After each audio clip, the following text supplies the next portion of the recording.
Spring football has begun. At the beginning of spring here, hello everybody. Sam McKewon with the Pick Six Podcast, along with the heavy hitter, Tom Shatel and the Silver Tongue. I'm going to use this. Evan Bland here with us, the dulcet tones. You should be like a late night broadcaster. Well, we talked about midnight jazz. That's right. We could do that. Hello everybody. This is the Pick Six Podcast. You're good, but you're no John Baylor. Oh no, that's right. Who is? He'd be the king. He should have his own jazz show. No, that's true. Yeah, and it would be educational. It would. It would. It would be educational. Special Tuesday edition of the Pick Six Podcast. Tom Chatel's going to be heading to Louisville for the Creighton basketball. Sorry, Husker fans. Creighton basketball's good. He'll be heading to Louisville for the NCAA tournament. So we're recording on a Tuesday, talking spring football. One question on Pro Day, which is tomorrow. And then we're going to talk some recruiting because big story this week is recruiting. And Tom wrote a little column on Monday about the importance of Dylan Raiola. So we're going to get right to it. I want to remind everybody to listen to the Half Court Press podcast. Not a lot of Nebraska talk this week because Creighton is in the Sweet 16, and if they beat Princeton, they'll be in the Elite Eight, and if they found a way to beat Alabama, they would be in the Final Four. So you can listen to that podcast but with myself and Joel Lorenzi, the Half Court Press podcast. It'll be good to listen to all week long before the Jays play on Friday. All right, that's enough Creighton talk for the Nebraska podcast. Let's move to Husker football. First day of spring, Matt Rule talks for 20 minutes. He was really good. I thought the players were really good. Ethan Piper's talking about not being babied anymore. Mm-hmm. I would love to know what both of you thought of that comment. But just the general, and you guys talked a little bit about it on the press pass yesterday, of like what the vibe is and how it seems different in terms of standards. And so I'm curious, like, as you kind of walked out of that 45 minutes of chatter, did you feel the way I felt of like something's changed here? Yeah, and to Ethan Piper say, voluntarily that we want it to be tougher. We want to stop being babied. I never heard that ever. I mean, from anybody. Piper hasn't been here for all 8 or 10 years, but you never heard that. The standards needs to go up. The guys who have been suspended. I mean, there have been other guys who've been suspended, but I just get the feeling that there's going to be a standard. There's going to be an expectation of what it means to be a Nebraska football player, and that's the absolute first thing that should be done in the spring. Before any X's and O's are put in or installed, before anybody hits a dummy, what is expected of the Nebraska football player, and that's where the whole program starts. And they haven't had that, and I think that's going to happen. So yeah, I felt good about that, and I just I love Rule because the guy when he'll actually answer a question with a good answer and tell you something that you can informs and gives you something that you can use and people want to read. I just hope he can coach because he's so perfect so far, right? Yeah, I mean, that's all got to translate to winning games. You're absolutely right, Evan. When I think you were there when Piper said that, but just the general vibe of Rule on that first day. Tom's right; he answers questions. The other thing is, like, he's just open with where they are in the program, and he's just kind of frank with how he talks about it, as if to say, we're going to have everything out in the open because the players that I coach have to begin to get used to me having these kind of standards and them falling short of those standards off the field so that they don't fall short anymore. Yeah, I just thought there was a lightness to the day, and maybe some of that's just everyone was excited. It was football. It was the first day, but like, I just, you didn't sense the sort of the burdensome mentality of the last few years where you're grinding along and it just kind of felt like a slog at times. And, it felt kind of throwbacky. I mean, Matt Rule's like, hey, everyone was here by 5:15. Everyone was dressed appropriately. Everyone knew their assignments. And on today, that was what we were trying to do. There was no talk about the season or bowl games or install. It was all very, it's one step at a time. I did think the Ethan Piper comment was the kind of the bit of the day that really stood out to me to be babied. And like Tom said, it was not provoked. I mean, the question was not really related to that at all, and he kind of meandered around to that idea. And I think that's, as I was thinking about it, it's reflective of the staff, where you no longer have a former head, you no longer have a head coach who was wary of the media and of pressure and of the fan base and you know, the downside of that. Like this, he just, you know, he was like, we're here to play football. Let's play football. Don't baby us. Let's not do thud. Let's hit. Let's see what happens. And I think these guys are football players. They embrace that. And it was sort of just cathartic, maybe, for them to get back out there in a lower pressure situation. Yeah, I think the difference is the pressure is off in a lot of ways. So much pressure on Scott Frost. First day of practice, have you won the Rose Bowl yet? You know, it just as everything was about he's going to win big. This is going to be unbelievable, and it was more about the end result than it was. Okay, well, there's a lot of work to be done. And it was never about the work. It was always about, wait till we get here, you know, wait till we get our guys. It's going to be unbelievable. And so he added to the pressure. I just feel like I never recovered from that. They never got out from underneath all the pressure of the expectations were so high. I felt that way about all of them. You know, Mike Riley, when he was hired, was, who is this guy? Why is he here? You know, there was sort of this, okay, show me what you got kind of thing, because I don't believe in this. And even before that, Bill Pelini, you know, he's the guy who's going to change it all. Everybody has had an expectation, including Frank Solich, when he was hired, was like, okay, now he has to keep it going. Right. It's the first time since then that there's really no expectation other than he's got to work, and it's going to take time. And in the meantime, he acts more like a Nebraskan than any of the other guys did. So that helps. But I just feel like the pressure is awful, and that's what you were talking about. Yeah, I agree. And I've written this. I would almost go all the way back to Devaney and say this is the first guy that didn't have to do something the way someone else did it. And obviously, T.O. had that pressure too because he was taking over for the great. So, you know, it's. I think it's an interesting start to the camp. They practice again today. They're going to practice on Thursday. We'll be able to see part of camp.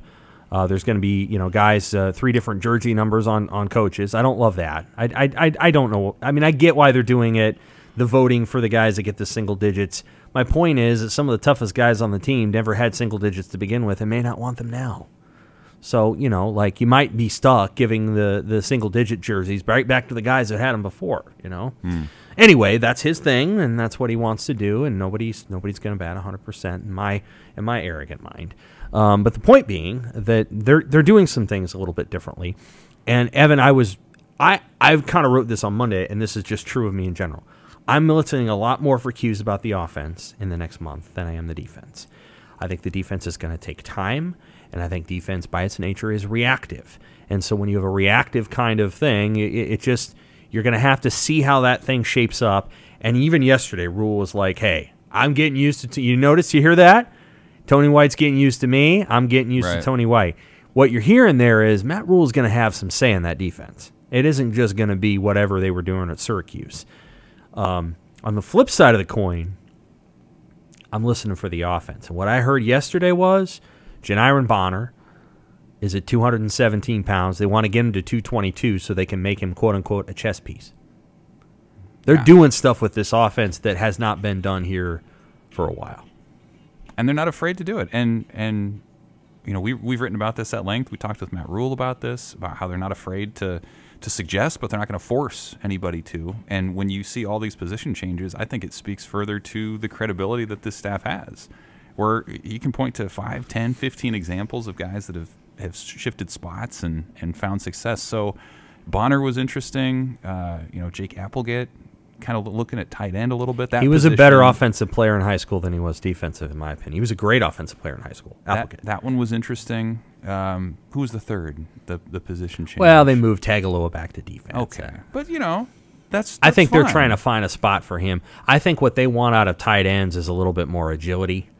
And a little bit more, you know, Applegate. If you look at Applegate and you look at Tagaloa and Applegate are not the same kind of player. They're just not. Back to Bonner for a second. So one of the ways that I would argue that almost every kind of offense is complex and difficult in its own way. The way Scott Frost's offenses were difficult is they would run pace and they would run no huddle. And what was challenging about that is you could not change your defensive personnel so long as the offense didn't change its defensive personnel, and you would get to a number of different plays with the same formations, and the defense had to basically declare its personnel at the beginning of the drive, and then they were stuck. Right. What Nebraska says they want to do now is huddle up. That means the defense can shuttle players in and out every single play. But the other thing that is true is that the offense can change personnel and they can change formations on every single play. And what you want to try to create are players who are versatile enough that they can play 2 or 3 different roles within the offense without having to leave the field.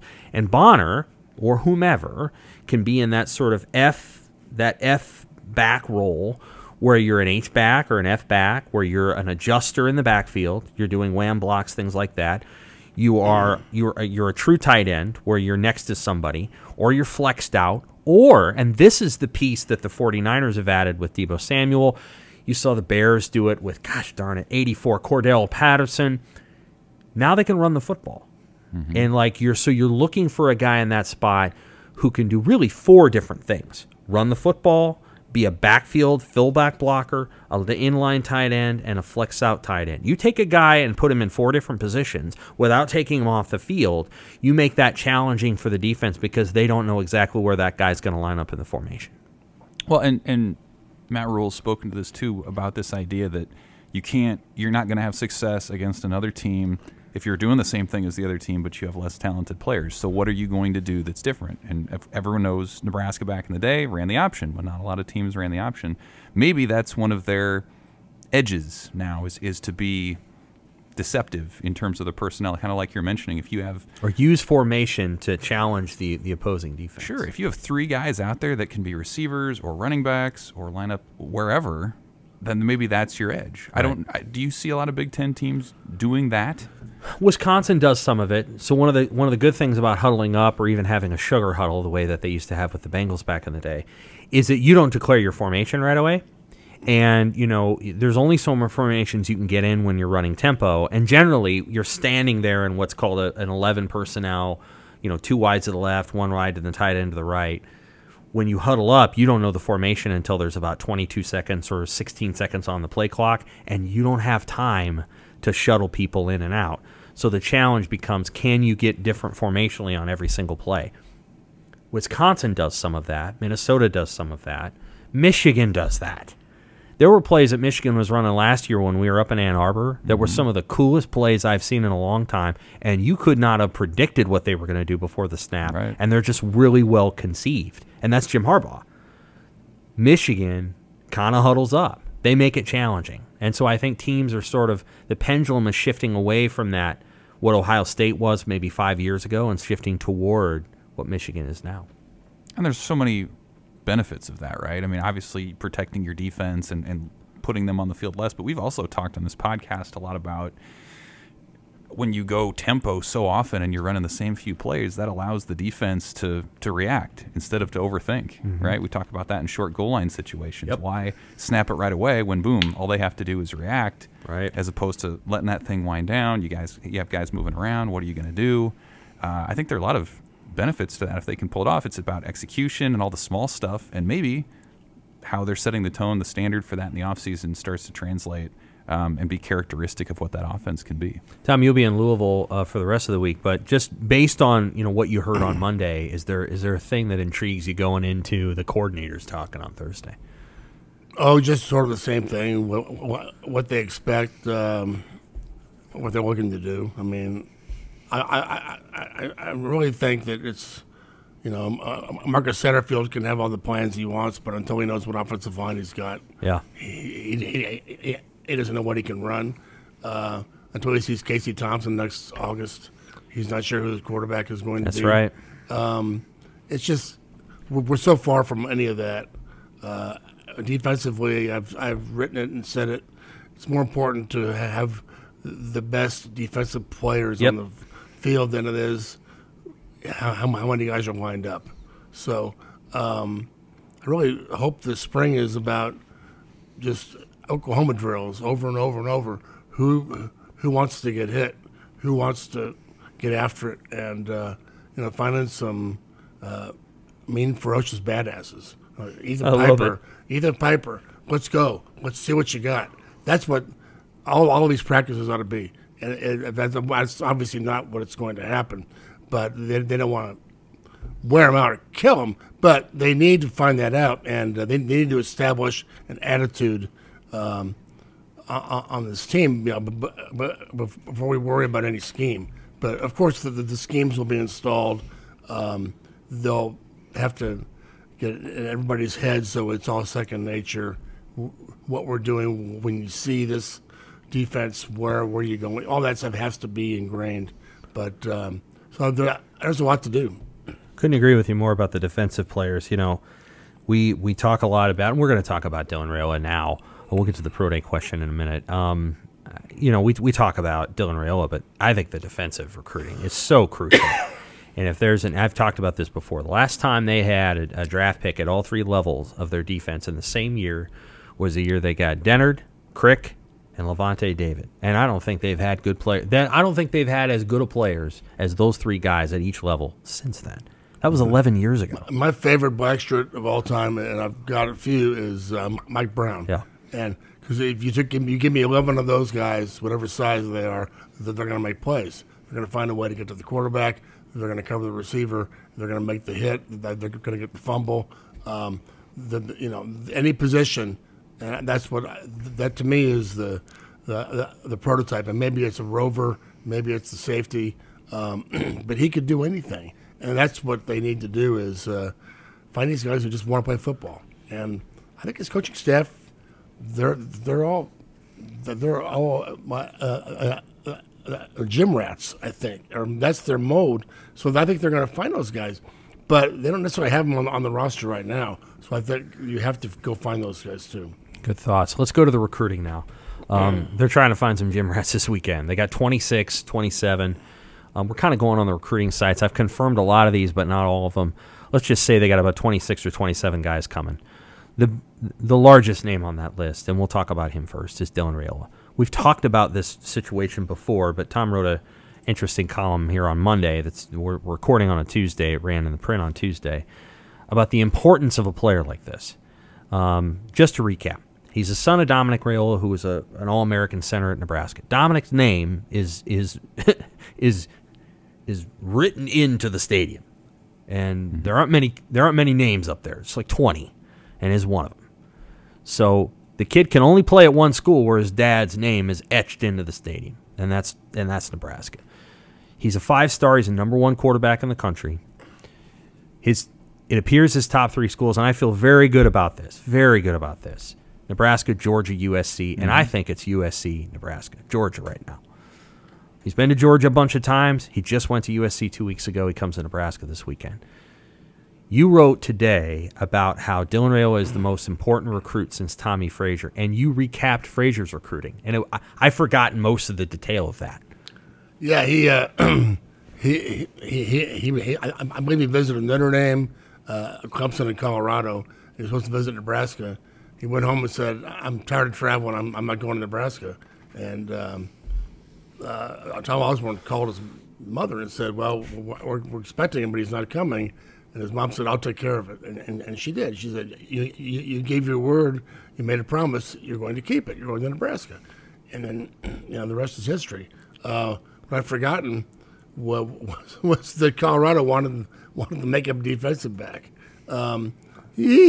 So, but they were in love with the option. Even though they'd had Darian Hagan, they were going a different way with the offense. I'd love to get Jerry DiNardo to answer to that at some point. I'm not sure he was still there then. It might have been Gary Barnett. But in any case, he wasn't going to Colorado. So, but yeah, this is a situation similar. Nebraska needed, I remember the morning after the 92 Orange Bowl when Miami, I think, beat Nebraska just by showing up. 19-0. It was kind of ugly. I mean, Nebraska's offense was Lee and I were writing about it's time to do this and that, and people were on Osborne's case, and he I remember the morning after he did a little press conference where they got on the plane, and he was I've never seen him so despondent, so down, because he didn't have any answers to Miami or Florida State's talent, and now Colorado was getting to be like that. Yep. Everything changed the next year, but I remember him saying, every time I'm not flying home, I'm going to drive up and see this recruit. It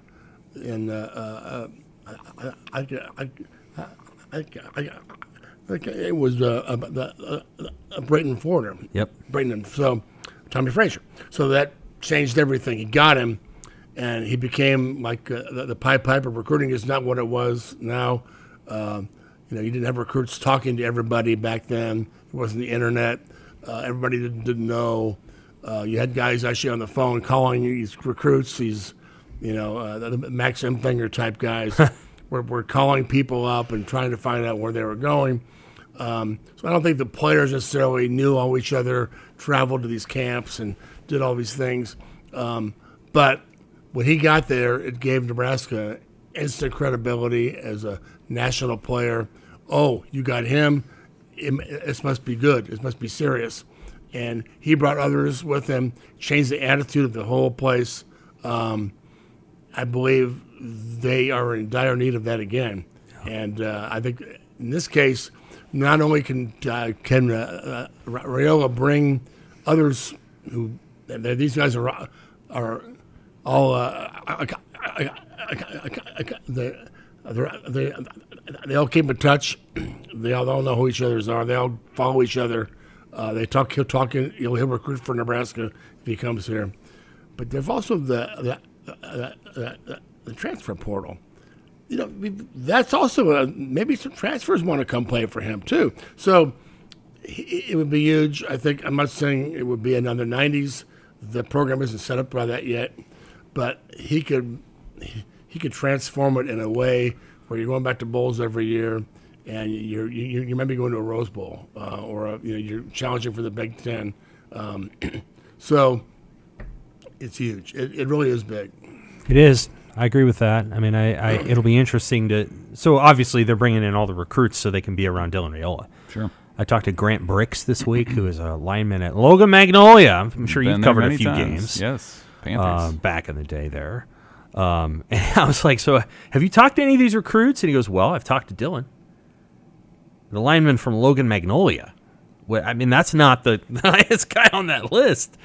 So it's interesting to me that Dylan's already sort of playing a little bit of that role. I'm on record as saying I think USC is the real challenger there, and you know what you're going to get if you go to USC, and you're doing that because you want to win a Heisman and you want to go to the NFL. I don't know that the school experience in Los Angeles will be better. You may make more money there, but I think you make a lot at Nebraska, and the best college experience is at Nebraska. But obviously, it's a big deal. So Tom rattled off the names in the column, and then just now too: Notre Dame, Clemson, and Colorado. Those were the three. So Notre Dame at the time was on the cusp of playing for national championships. They played for one in '93. Clemson still had Danny Ford back then. They were a big-time program, option program. Colorado did move. They changed their offense for the 1992 Blockbuster Bowl, where Darian Hagan was playing with four wides because they got Cordell Stewart, who becomes their quarterback the next year, and Ty Detmer. Coy Detmer. Those were the circumstances. But we're just talking about teams that had all won national championships or were playing for them in that recent time period. And so that's what Nebraska's up against here. They're up against the two-time defending national champion in Georgia, and they're up against whatever you want to call USC, which is going to become Heisman U. Caleb Williams may win another. He just won one. He may win two. So that's kind of the stakes.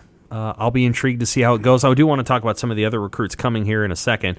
Tom, did you have anything more you wanted to add before you got it? No. It'd be interesting to see again.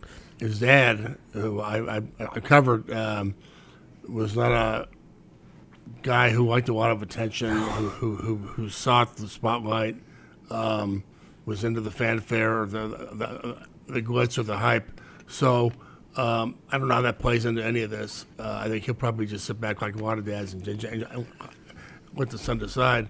But obviously USC, he comes to Nebraska, they might recruit some other quarterbacks, but he's pretty much going to be the guy for as long as he's here. USC, they're not going to stop recruit. They're not going to recruit the next Rayola for next year. Yep. And that's the risk. He'll always be in a battle. And I guess I would say in this day and age, if you miss a recruit, maybe you get him 2 years later. Yeah, that's right. Did you see the video when Dylan and Dom were at PBA for the game, and he's down there in the section and throwing the bones, and everyone's cheering, but there's a camera shot that has his dad sitting next to him, and Dom's kind of, he kind of gives a little sly smile, maybe not loving it, but not hating it either, and just kind of taking it in. I thought that was illustrative. He was very vocal. I just happened to read up on a couple stories on Dylan, and Dom was very vocal about, Georgia is the greatest place, and Kirby Smart's the best coach in the game, and just on and on and on about how much they love Georgia. So that surprised me a little bit that he would do that. But I've been around Dom in a long time. He's a proud papa, too. He's going to talk. Dom's quarterback at the Detroit Lions is a Georgia grad, Matthew Stafford. So, my take on Georgia is that's fine. Definitely, he would have he could have a great career there. Georgia does not have a history of producing elite quarterbacks in recent years. They just don't. I don't know exactly why. Maybe because they run the ball a hell of a lot because they're good at it. But I don't know. They had a 5-star who went there, and Jacob Eason. He left. They have a new coordinator at Georgia too, don't they? They do. They had a 5-star in Zach Mettenberger who went to Georgia. He left. He went to LSU. The coordinator there is likable, but I don't know. Like if it were me, and again maybe it's me putting too much of my own brain on it, is Nebraska's the collegiate experience that would be bar none the best, in my opinion. And then you've got USC, where you can only play for one school where your dad played, and then you've got whatever USC is. And if you want to play there, to me that would be very alluring to put on that uniform, one of the best uniforms in college football, to play on that field, one of the best stadiums in college football, and to know that at the end of the year you're going to finish in the top 3 in the Heisman if you stay healthy. That's pretty sweet, but you have to want that. And you're absolutely the best point, and I haven't made this point, they're not going to stop recruiting him. They'll pick him, and then they'll get another 5-star and another 5-star. That's how we hit that. That's how Lincoln Riley rolls. That's right, and it works. Yeah. They just pick the best one, and so Dylan would. You're right. The competition at Nebraska, whether we would admit it or not, wouldn't be the same. He would have a clear runway at Nebraska. He would. I still struggle.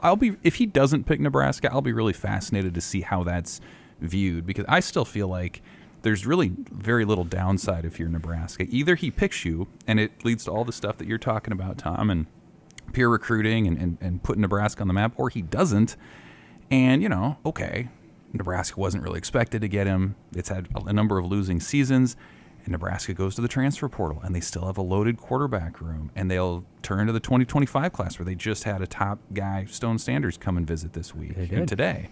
So, I'll be fascinated to see how many people see that as, oh my God, the sky is falling. They didn't get Rayola.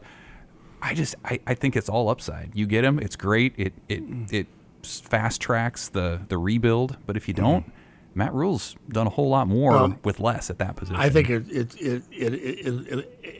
should be said and brought out if when that happens, and even if they get him. This conference is an offensive line conference, a defensive line conference, and very few quarterbacks other than Ohio State make the difference in the Big Ten. They certainly you want to have Rayola, you want to have him, and he'll win a lot of games for you, probably championship. But he's got to have everything around you. You've got to start up front, and so that'll never change. And Nebraska needs to get its running back identity back as well. To go with the offensive line, get that running back that's going to be there 2 or 3 years. Running backs don't leave for the NFL like they used to. Get that guy that's going to be there, and a Jonathan Taylor type of guy, somebody that's going to get first downs and score touchdowns when you get in the red zone. and I think that's as big a need as anything. So, and I don't know that they have that right now. So, but there's a lot that they need. But again, I think the Rayola thing, as I wrote today, he brings a lot of people with him. So maybe he brings an offensive line that is unbelievable, right, and all that. All right, let's talk about the other recruits that are scheduled to come. Now, again, this is unofficial visits. Tom's going to take off. I got to go. Yep. I'll see you after Louisville. That's right. So thanks to Tom for coming in. He's got a busy schedule, and he'll be writing from the Ville. Okay, let's talk about the other recruits. So again, unofficial visits. So they got to pay for it. The recruits do. So we don't know exactly for sure, but I feel pretty good about a bunch of these. Depending on what recruiting service you consult, they have 3 5-stars coming in this weekend. 2 of them are from the Midwest. One of them is receiver Ryan Wingo from St. Louis University High School, who interesting player. I'll just say that. He could be a running back. He's going to be a wide receiver. I think that's what he wants to play, but he's 6'2", 220. And he is a big guy who can also run. And then Williams Nwaneri, who is an edge rusher from Lee Summit North. And Nebraska, so you just heard the names. St. Louis High, Lee Summit is on the other side. It's Kansas City. Interestingly enough, the pendulum has shifted in the last couple of years away from St. Louis prospects, and there are now better prospects in Kansas City. Now, I'll write about that at a later date as to why. But long story short, I think there's been some issues in St. Louis with a variety of things, Trinity Catholic closing, some other school issues. And the other thing is Kansas City's got some terrific football coaches. And you also are seeing now some schools recruit Kansas City that maybe weren't before, including Oregon, where Dan Lanning cut his teeth at North Kansas City High School as an assistant. But this is a heck of a group, though. So there's those 5 stars. There is a heavy Midwestern group of players. Carter Nelson, who you've talked to and you're going to have a story on, coming from Ainsworth. Andrew Sprague coming up from Rockhurst, Nebraska. Last got a player from Rockhurst. I'm going to say it was Zach Hannon, but it might have been Michael Rose-Ivy. I think they were in the same year. So Nebraska's gotten guys in the past from Rockhurst. They got a kid coming from Idaho by the name of Gatlin Baer, who is the #1 receiver in Idaho and maybe the highest rated non-quarterback recruit they've had from the state of Idaho in a really long time. And this kid's probably going to go to the Pac-12, but you just never know. They had a quarterback at Coeur d'Alene. Remember Colson Yankoff back from about 4 or 5 years ago? Yep, that's right. He was probably higher rated than Gatlin, but this kid's really good.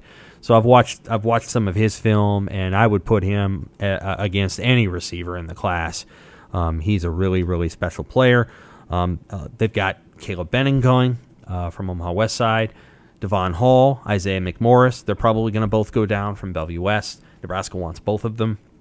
It would be great if they got both of them. I'm not sure that they're going to get both of them. Grant Bricks, lineman from Logan Magnolia, Great as I said. name. He's it's BRIX, by the way. Even better. But yeah, he's from your old stomping grounds over there.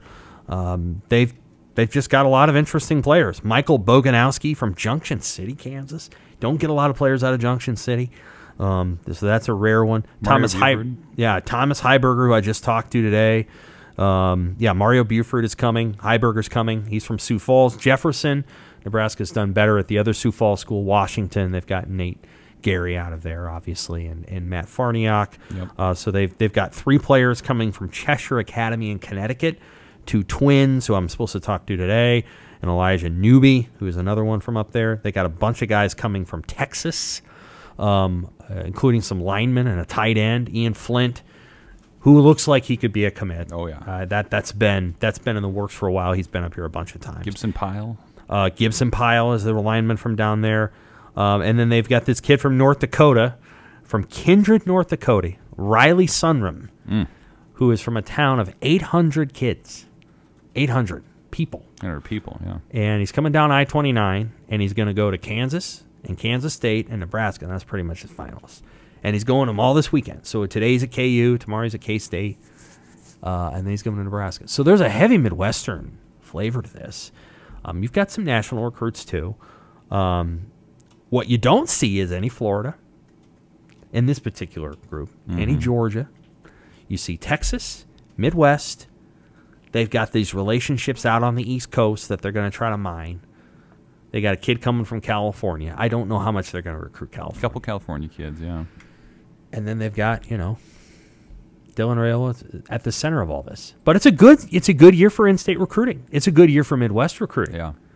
You can probably get, if you play it right, you can get 7 to 10 guys in this cycle from the Midwest. Well, and we've seen their approach with some of these smaller visits, too, where they're going to tour the new facilities, which, as we saw at post-practice, is coming along more and more. I mean, those guys are going to congregate in there and say, can you see that? Do you see that? It's really big. It is. Because it's down in the ground, so people don't understand how big it is because it's on a separate level. Mm-hmm. It's really big.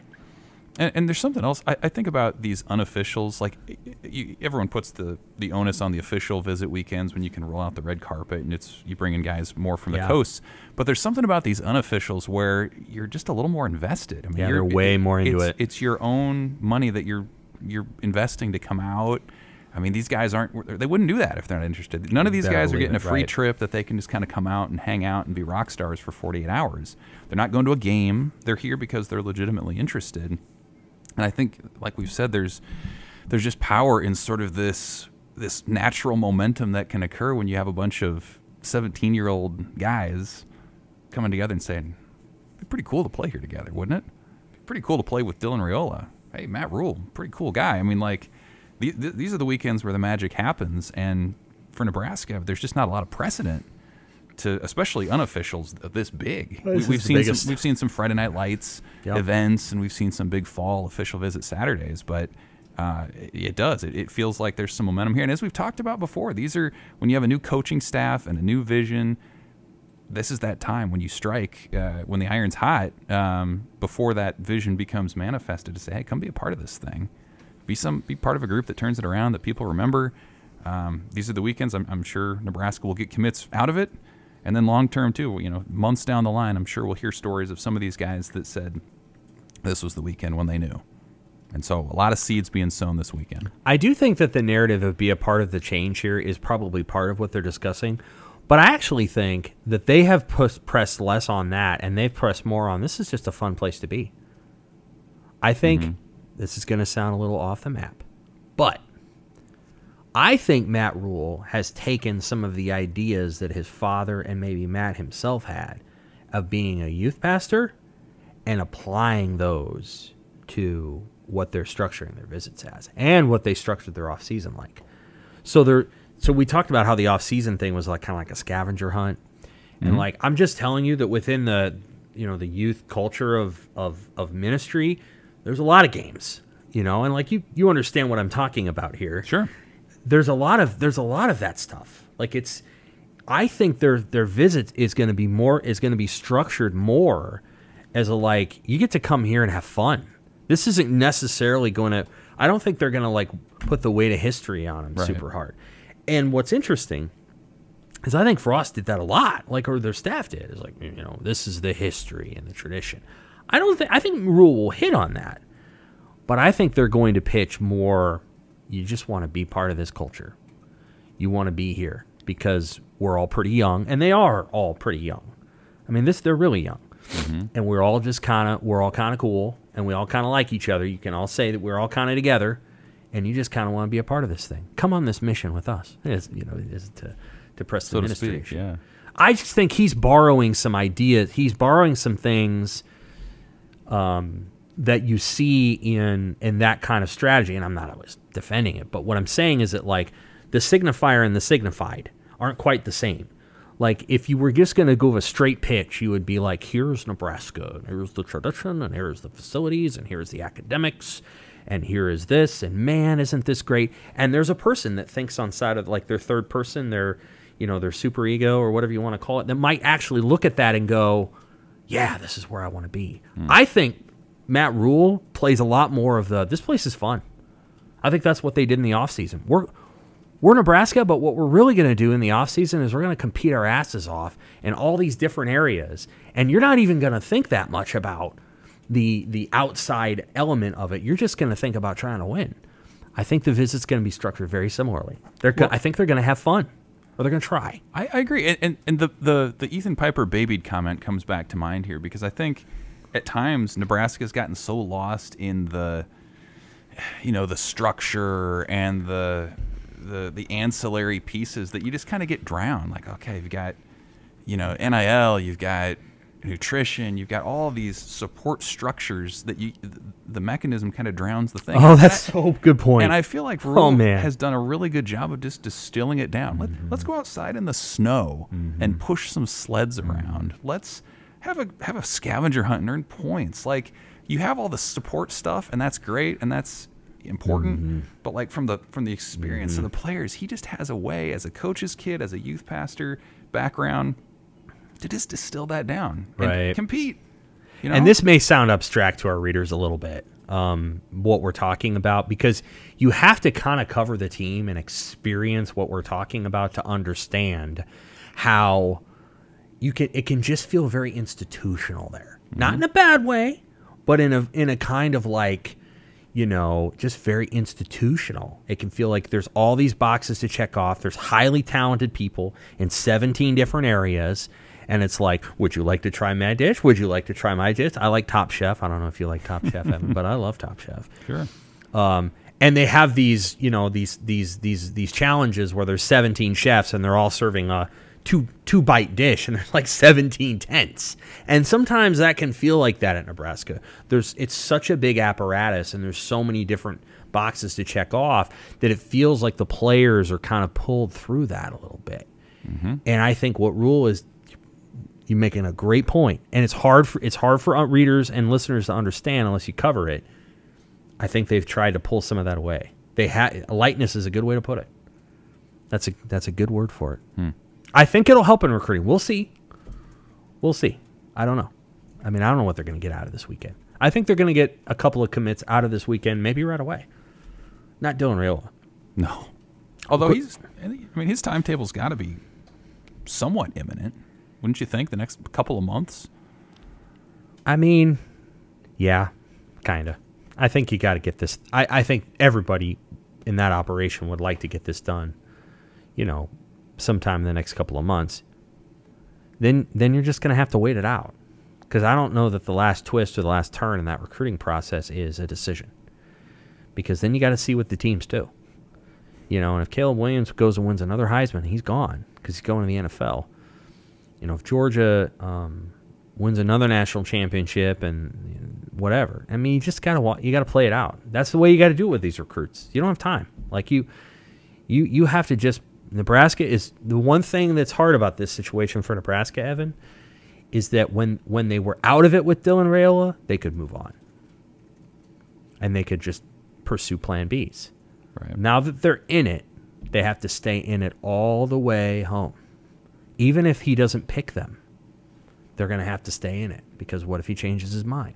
Even if he does pick them, they can't Ron Popeil and set it and forget it. They're going to have to. They're going to have to work that commitment, because we all saw what happened with Iowa and Caden Proctor last year. He's a 5-star. He goes to every single game until the last two, and all of a sudden he's at Alabama. I still think that just happens. The thing that you have to factor into me is the fact that he's already decommitted once. I don't think he's a guy who would commit unless, he's all in. Like, if he commits to Nebraska this summer, I think things would have to totally fall apart for him to change. I just don't, and maybe I've never spoken with him directly, but from what I've gathered, he doesn't strike me as a guy who wants to be that guy who's decommitted from two different programs. Like, there were a lot of circumstances that went into why he backed off that Ohio State pledge.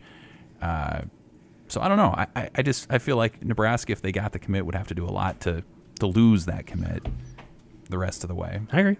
So you just never know. Quickly on Pro Day. That's tomorrow.